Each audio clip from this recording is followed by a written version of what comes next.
Hi YouTube, it's Kathy. Happy Halloween. This is my weekly entertainment wrap-up for October 24th through 30th.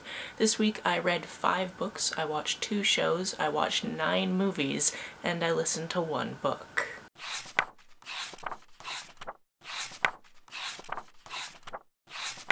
First this week I read A Lesson in Vengeance by Victoria Lee. This is a queer dark academia that takes place at a boarding school where this girl is just returning after she took a year off from there because previously her girlfriend died. Her mom has a drinking problem and is not a very hands-on parent, so she was sent off to a psychiatric facility following this death of her girlfriend, and it is unclear whether or not people really knew they were girlfriends. I don't think people at the school knew. I don't think that her mother knew, but they all knew that they were best friends at least. Upon getting back to the school, she's obviously seeing people that were at the school before not treat her very well because they're scared of her, or they think that, you know, mental health problems are her own fault. And when she goes back to the house that she stays at while she's at this school, which is kind of like a sorority house but based around people really loving a subject as opposed to whatever sorority houses are.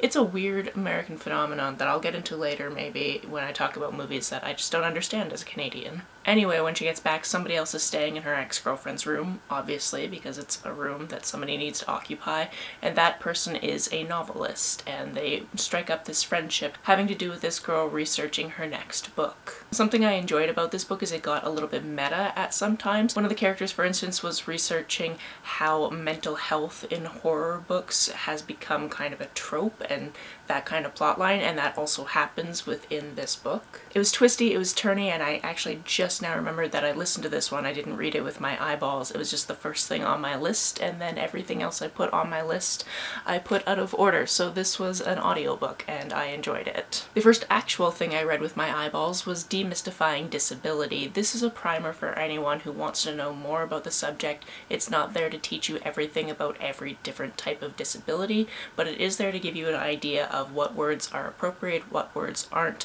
and just an understanding that people with disabilities are humans as well and should be treated as such, which shouldn't seem so revolutionary, and yet for some folks it does. If you know absolutely nothing on this subject, this will definitely help you fill in a lot of gaps. If you know a few things here and there, this might also teach you some things you didn't previously know. This was definitely a solid starter read on the subject, so if you're looking to just start your journey into understanding more about people with disabilities, this is a good place to start. The next 3 things I have to talk about are a trilogy of zombie novellas, and that's the Eva series by Jen Wilde. They are As They Rise, While We Fall, and Before It Fades. This series, as you might guess from the title of the series, follows a girl named Eva. She goes to work one day and it's a Saturday, but she doesn't see really anybody on the street, and the diner's not busy yet, which is weird because it's one of their busiest days. So she's just there with her friends, they're kind of opening up the diner, and this guy stumbles in and they're wondering what's wrong with him, and he actually needs medical attention. Somebody the night before bit him, and that's just super weird. So he orders breakfast and they're kind of like, okay, well this guy is weird, let's just get his food out as fast as we can and then just get him out of here because he's creeping us out. Well, he falls off the bar stool dead, and now they're freaking out because now there's a dead body in the diner. But then that dead body comes back and attacks. From there, these 4 friends go on a very extensive Australian road trip to find safety and figure out what is happening, whether it affects the entire world, what they can do to stay away from the threat, and it goes to a lot of different places. Honestly, I read these back to back to back within a couple of days, and I very much enjoyed them. If you're looking for zombie fiction, this series is just phenomenal. I would also absolutely love to see this as a movie. There were tons of action sequences, tons of twists and turns and people along the way, and just I very much enjoyed it. The 2 shows I watched this week were RuPaul's Drag Race UK and Canada's Drag Race, staying current on both of those episodes. For the UK, this episode we got Snatch Game, which is always a kind of hit or miss for me because a lot of the time I don't know the people that they're impersonating. However, I know if they're doing a good job or not based on reactions and that type of thing, so it's always a good time to watch a Snatch Game episode. For Canada's Drag Race, they were overacting in a feature film called Screech. This was a super fun challenge, and honestly it would be so fun to film something like this, especially if you're playing with the tropes and you know things are going to be super cheesy and corny and gross, and I obviously very much enjoyed it, and it was the perfect time to air the episode because it was so close to Halloween. Alright, let's quickly get into the 9 movies we watched this week. Obviously we kind of went for a horror type of lens, or at least a spooky type of lens. So the first 2 movies were The Addams Family and The Addams Family Values, and if you pay close attention, these basically have very similar plots, but that's totally fine. I haven't seen these since I was a kid, and it was really fun to see Christopher Lloyd in this role again. It was very fun to see all of these people in all of these roles again, because the Addams Family is just such an interesting concept, and I love that it went from comics to the rights being given to the ex-wife of the man who came up with the concept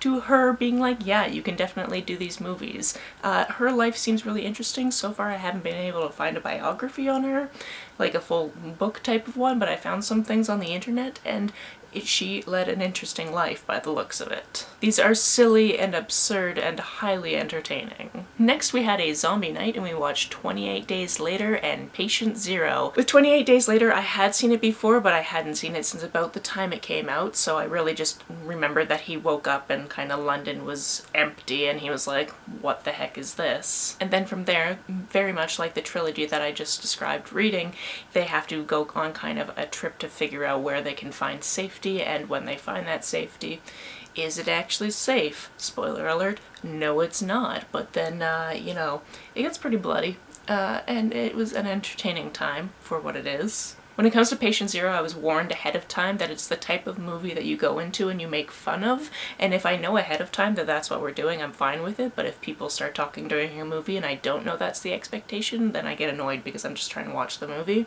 This is a movie where there's been a zombie outbreak, and there's this one guy, played by Matt Smith, with a really weird and slightly changing all the time American accent, who has been bit but didn't turn, so he can talk to the zombies in their language, and he's kind of being used as a person who interrogates zombies when they catch them. You know, what could go wrong with keeping a bunch of zombies in the same compound as a bunch of humans? You know, nothing, obviously. However, Stanley Tucci is in this movie, which is really why I wanted to watch it, because I will watch anything that Stanley Tucci is in because he is great. Next we watched a spoopy classic that I haven't seen again since about the time I was a child, and that is Beetlejuice. There was very little about this that I remembered, and rewatching it, this movie is bonkers, really. Also, even though my roommate knew who was in this movie, it took me pointing out, hey, Alex Baldwin looks super different when he's young, for her to realize that that was Alec Baldwin. Geena Davis, however, looks exactly the same. If you've never seen it before, this is a movie about a couple who are going on a staycation,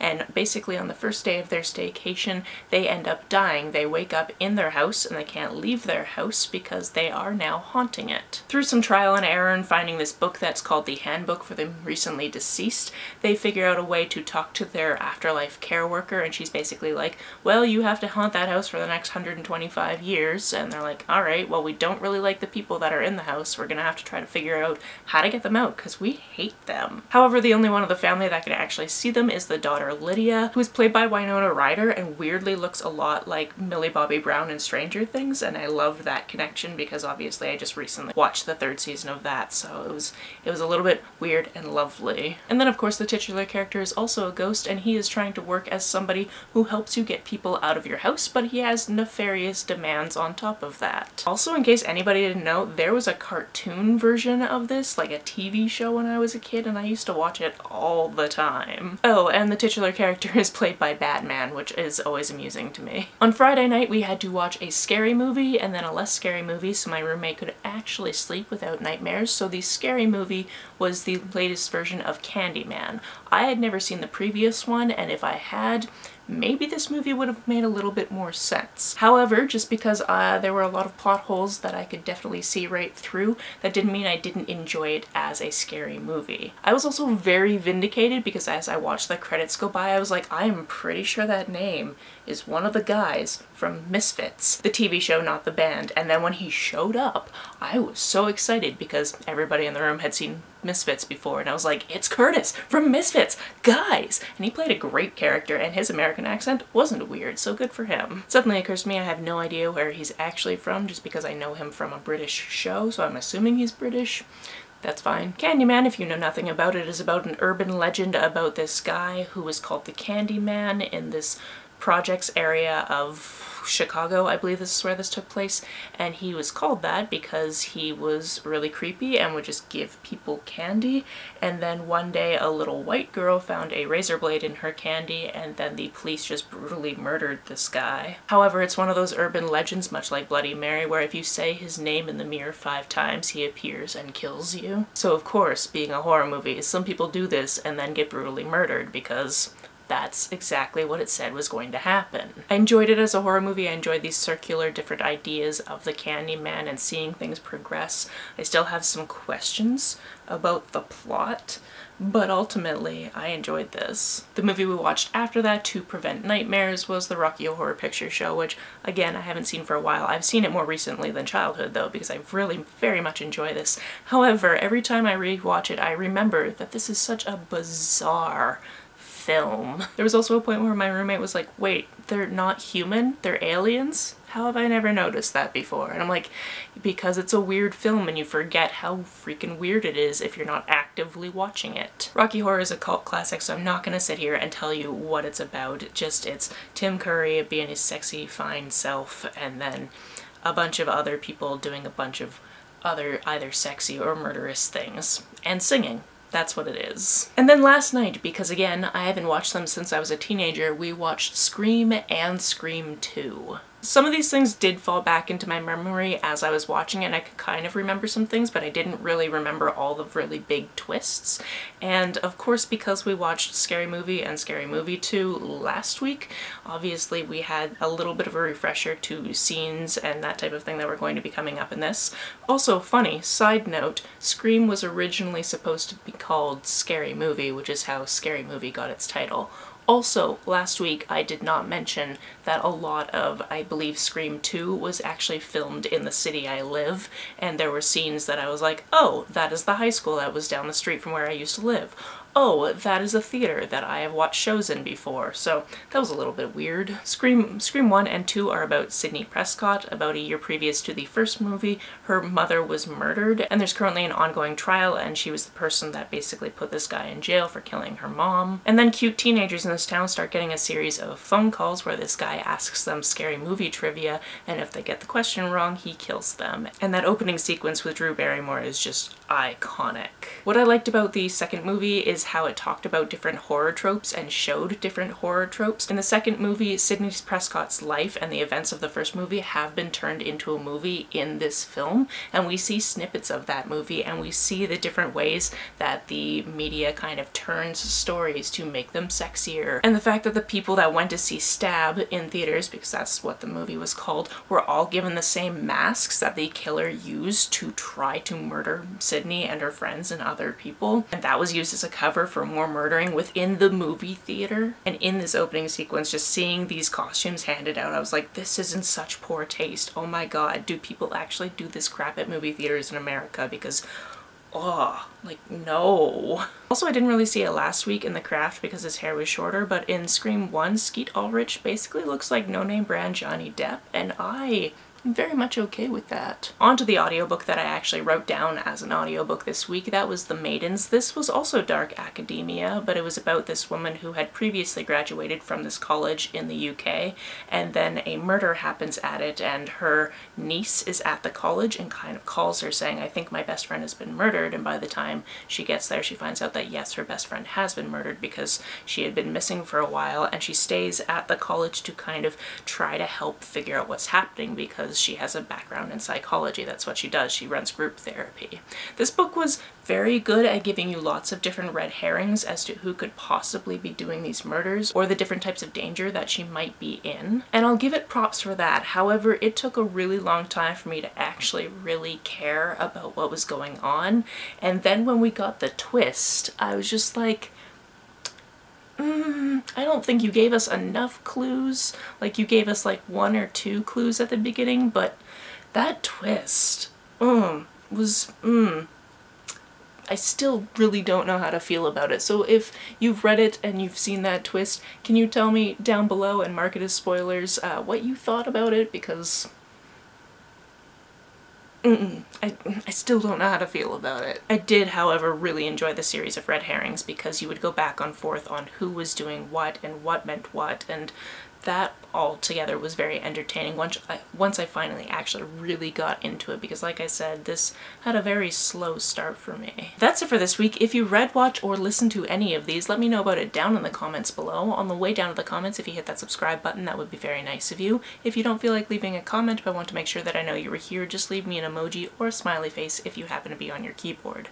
Some people have asked if there's a way to financially support this channel, so I set up a Ko-fi account, which is a digital tipping service. The link for that is always down below, as well as a link to my PayPal or my Amazon wishlist in case you would like to buy me a book. You can like and share this as you see fit, and I will see you very soon. Bye! My feet are asleep.